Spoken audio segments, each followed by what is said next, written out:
2018 से और 2021 तक इसी हरियाणा प्रदेश में 21 भर्तियां रद्द हो चुकी है। हरियाणा का मुख्यमंत्री इस प्रदेश का सबसे झूठा आदमी है, क्योंकि आज के दिन हरियाणा के अंदर लाखों बेरोजगार हैं। एक्स सर्विसमैन 2,90,000 बेरोजगार हैं। आप हरियाणा की बात करो, एमए और पीएचडी लड़के पीएन बनने के लिए तैयार हैं, क्योंकि उसको रोजगार चाहिए, कहीं भी मिल जाए, क्योंकि उसके सामने बूढ़े माँ बाप दिख रहे हैं। कल दवाई कहाँ से दूंगा, उनका इलाज कैसे करवाऊंगा, ये हमारे हरियाणा की हालत है। जनरल और देश की आर्मी और सरकार कह रही है कि आदमी नहीं चाहिए हमको, अब हमको मशीन चाहिए। आज एक नौजवान जिसने कोचिंग में पैसा लगा दिया, उसको 4 साल में उतना पैसा मिलेगा जितना वो खर्च कर चुका है, और उसकी फिर गारंटी नहीं है, बाहर आकर फिर बेरोजगार है। तो बीजेपी का नेता कहता है, विजय वर्गीय कहता है कि हमारा दफ्तर, बीजेपी दफ्तर सिक्योरिटी गार्ड लगा लेंगे, हम उनको धोबी और तेली और नाई का काम सिखा देंगे, हम उनको रोजगार देंगे। यहाँ का युवा टेरराइज है, डरा हुआ है, आतंकित है। बस स्टैंड के ऊपर 5 नौजवान इकट्ठे हो जाएंगे, उनको खदेड़ दिया जाता है। पार्क में सुबह सुबह यहाँ पुलिस चक्कर लगाती है।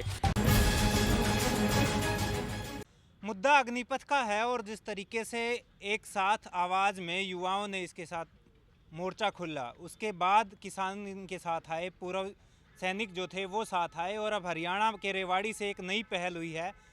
बेरोजगारों के समर्थन में एक जन मोर्चा की शुरुआत, एक नए जन मोर्चा ने जन्म लिया है। राम राम थम देखण लाग रहे हो जबरदस्त हरियाणा, मैं सु थरा अपना विकी बैरागी, ना किसी का दुश्मन ना किसी का सागी। और इस टाइम रेवाड़ी में, हाँ, रेवाड़ी जो सैनिकों की खान कहा जावा है, क्योंकि हरियाणा की अगर बात करें तो रेवाड़ी और इसके आसपास के जो ज़िले हैं, सबसे ज़्यादा सैनिक हरियाणा की तरफ से इस एरिया से जावे हैं। और इस टाइम पे हमारे साथ मौजूद हैं सामाजिक कार्यकर्ता हैं, पेशे से वकील हैं, और ये जो बेरोजगारों के समर्थन में जन मोर्चा खुला है, इसके संस्थापक हैं। सर नमस्कार, राम राम। नमस्कार, राम राम। एकदम से ये मोर्चा शुरुआत करने का दिमाग में आइडिया कहाँ से आया? मुझे बड़ी ये वेदना हुई जब मैं सुबह 50-50 की टोली में नौजवानों को दौड़ लगाते देखता था। जब सरकार की ये अग्निपथ योजना आई तो सड़कें सुन्नी हो गई सुबह और शाम, कि ये नौजवानों ने दौड़ना बंद क्यों कर दिया। मैंने उनसे पूछा कि बताओ भाई क्या बात हुई। उसने कहा कि हमारे तो सौपन टूट गए, धाराशायी हो गए, हम जिस उम्मीद के साथ लगे हुए थे, हमारे जो कदम आगे बढ़ते थे, हमारे वो कदम तो वापस चले गए। सरकार जो अग्निपथ योजना लेकर आई है, तमाम पीछे की प्रक्रियाओं को रद्द कर दिया। अब हमको नौकरी कहाँ से मिलेगी। ये बेचैनी जो हुई, उस बेचैनी को लेकर यहाँ जो जागरूक नागरिक थे उनको इकट्ठा किया, और ये बेरोजगारों के समर्थन में ये एक जनमंच, एक जन मोर्चा का गठन किया गया। एक सरकार जो देश की सत्ता पर विराजमान हुआ है 2 करोड़ नौकरियों का वादा लेके, हरियाणा प्रदेश की बात करें तो रोजगार में नंबर 1 बनाने का वादा करके जनता तय सत्ता हासिल करे। उस टाइम पे अगर उस प्रदेश में बेरोजगारों के समर्थन में इस तरीके के मोर्चे खुले हैं, तो उस पर क्या कहना चाहो? हरियाणा आज के दिन नंबर 1 बेरोजगारों में है। हरियाणा आज के दिन सबसे ज़्यादा कुपोषण है। हरियाणा प्रदेश की एकदम जो रोजगार देने की नीति के उल्ट बेरोजगारी की नीतियों को यहाँ परोसा जा रहा है। 2018 से और 2021 तक इसी हरियाणा प्रदेश में 21 भर्तियां रद्द हो चुकी हैं, जिसमें लाखों नौजवान जो अप्लाई किया था उनको दरकिनार कर दिया गया है। और आज अगर एक पोस्ट पीएन की निकलती है, हरियाणा में जुडिशरी की पोस्ट निकली, यूपी में निकली, आप हरियाणा की बात करो, एमए और पीएचडी लड़के पीएन बनने के लिए तैयार हैं। उनसे जब इंटरव्यू में पूछा गया कि आपकी क्वालिफिकेशन क्या है, बोला एमए और पीएचडी किस सब्जेक्ट में, सोशोलॉजी के अंदर। फिर पूछा गया क्या आपको खाना बनाना आता है, बोला हाँ जी मुझे खाना बनाना आता है। MA, PhD, BEd, NET clear, वो एक बेटी और बेटा कह रहा है कि मुझे खाना बनाना आता है, क्योंकि उसको रोजगार चाहिए, कहीं भी मिल जाए, क्योंकि उसके सामने बूढ़े माँ बाप दिख रहे हैं। कल दवाई कहाँ से दूंगा, उनका इलाज कैसे करवाऊंगा, ये हमारे हरियाणा की हालत है। तो ये रोजगार की जो समस्या है इसका समाधान करने के लिए कह रहे हैं कि सरकार ये नई योजना लेके आई, अग्निपथ टूर ऑफ ड्यूटी, और जिससे बहुत सारे युवाओं ने रोजगार के मौके मिलेंगे। उसमें ये फिर दिक्कत की तरह है। ये योजना फौज की भर्ती को कम करने के लिए है। खुद जर्नल और देश की आर्मी और सरकार कह रही है कि आदमी नहीं चाहिए हमको, अब अच्छा। हमको मशीन चाहिए, हमको टेक्निकलीज काम चाहिए। अब युद्ध का रूप बदल गया है, फिजिकल आदमी के लिए युद्ध की जरूरत नहीं है, इसलिए 14 लाख की फौज को ये 6 लाख पर लाना चाहते हैं। अच्छा। और जो लोग 4 साल के लिए जाएंगे, 4 साल में उनको ट्रेनिंग दी जाएगी।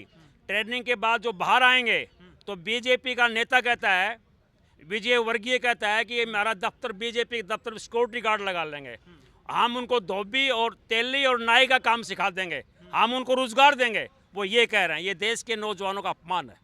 लेकिन इसके अलग बात करें तो आनंद सिंह महिंद्रा एंड महिंद्रा के स्वागत किया जो है, उन्होंने स्वागत किया। है। हरियाणा के मुख्यमंत्री हैं, वो गारंटी देने लग रहे हैं। एसोचैम ने स्वागत किया है।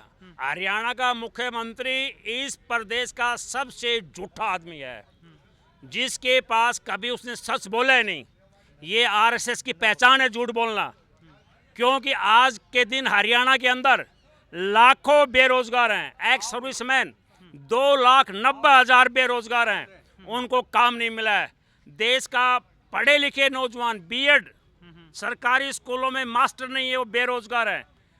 पुलिस की भर्ती रद्द कर दी गई, वो दद्दर की ठोकरें खा रहे हैं। आज एक नौजवान जिसने कोचिंग में पैसा लगा दिया, उसको 4 साल में उतना पैसा मिलेगा जितना वो खर्च कर चुका है, और उसकी फिर गारंटी नहीं है, बाहर आकर फिर बेरोजगार है। तो ये नौजवानों के साथ एकदम दमनात्मक कार्रवाई है। इसका प्रबल विरोध पूरे देश के अंदर चल रहा है, और एक सचेत नागरिक का फर्ज बनता है इसका विरोध किया जाए। एयरफोर्स की भर्तियां अग्निपथ के उस पर खुल गई हैं, और युवा जो हैं वो आसपास कहीं दिखाई नहीं दे रहे प्रदर्शनों में। क्या वजह हो रही है? यहाँ का युवा टेरराइज है, डरा हुआ है, अच्छा। आतंकित है। बस स्टैंड के ऊपर 5 नौजवान इकट्ठे हो जाएंगे, उनको खदेड़ दिया जाता है। अच्छा। पार्क में सुबह सुबह यहाँ पुलिस चक्कर लगाती है, इस पार्क में और नायवाड़ी पार्क के अंदर। अगर 10 नौजवान इकट्ठा हुए, पूछेंगे कहाँ से आए, उम्र कितनी है, भाग जाओ यहाँ से। ये नौजवान डरे हुए हैं। अच्छा। और भर्ती के लिए अप्लाई करेंगे।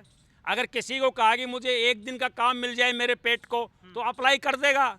ये साबित कर रहा है देश में कितनी भयंकर बेरोजगारी है, परंतु इससे रोजगार का समाधान इससे नहीं है। योजना के सही होने के पक्ष में जनरल वीके सिंह आए हैं, राज्यवर्धन सिंह राठौर जो पहले भी सेना में मेजर रह चुके हैं, तो वो भी इसका फेवर कर रहे हैं कि बहुत फायदे हैं, और जबरदस्ती तो किसी ने बुला नहीं रहे हम। उनको भी दिखाओ जो इसका विरोध कर रहे हैं। लेफ्टिनेंट जनरल योगेंद्र यादव और दूसरे जो, जिसको दिखाया नहीं जा रहा है, वो कहते हैं ये देश की सुरक्षा के ऊपर सबसे घातक सिद्ध होगा। ये देश की सुरक्षा खतरे में पड़ जाएगी, इससे नौजवान बर्बाद होगा।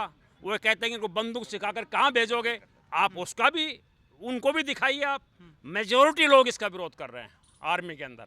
तो सेना प्रमुख जिस तरीके से आके प्रमोशन कर रहे हैं इस स्कीम का, तो उस पर क्या कहना? ये गड़बड़ है कि राजनीति शासक पार्टी ने ये नीति बनाई, जनता उससे लड़े, और आर्मी को इस काम के लिए यूज़ किया जा रहा है। ये हमारे देश के लोकतंत्र का दुर्भाग्य है। उनको बीच में इंटरफेयर नहीं करना चाहिए। ये लड़ाई केंद्र सरकार की और देश की जनता के साथ है। आर्मी को साइलेंट रहना चाहिए था। तो आगे की क्या रणनीति रहेगी मोर्चे की? एक ही रास्ता है, ये नौजवान बेटे बेटियां उसी किसानों की बेटी बेटियां हैं जिन्होंने 1 साल से ज़्यादा धरना प्रदर्शन लगा करके इस काले कानून को वापस करवाएगा। उन्हीं का खून हमारी रगों में है। वो हमारे बाप अनपढ़ थे, हम पढ़े लिखे हैं। इसको वापस करवा के दम लेंगे। धन्यवाद। Okay, thank you. तो ये थे हमारे साथ संस्थापक बेरोजगारों के समर्थन में जन मोर्चा के, और ये जन मोर्चा आगामी रणनीतियों के साथ इस मुद्दे पर अपने आगे के तैयारियों में है, और इस तरीके से हरियाणा में अलग अलग गाँवों में जाके लोगों ने जागरूक करने का ये काम करेंगे। तो हम देखते रहिए ज़बरदस्त हरियाणा। इस वीडियो ने लाइक शेयर कर दियो, यूट्यूब पर सब्सक्राइब कर लियो, फेसबुक पेज फॉलो कर लियो। कैमरे के पीछे हिमांशु, राम राम।